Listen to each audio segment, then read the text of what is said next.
ইসরায়েলের প্রধানমন্ত্রী Benjamin Netanyahu দুর্নীতির মামলায় পূর্ণ ক্ষমা চাইতে প্রেসিডেন্ট আইজাক হারজগকে চিঠি দেওয়ার পর তেল আবিবে বিক্ষোভ ছড়িয়ে পড়েছে।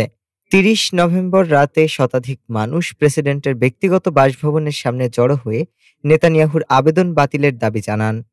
আল জাজিরার প্রতিবেদনে বলা হয়, বিরোধী দলীয় এমপি নাআমা লাজিমি সহ বিভিন্ন শ্রেণী পেশার মানুষ বিক্ষোভে অংশ নেয়।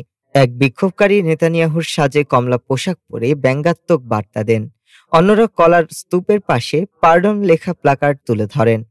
গত ৫ বছর ধরে নেতানিয়াহু ঘুষ, জালিয়াতি ও বিশ্বাসভঙ্গের অভিযোগে আদালতের মুখোমুখি।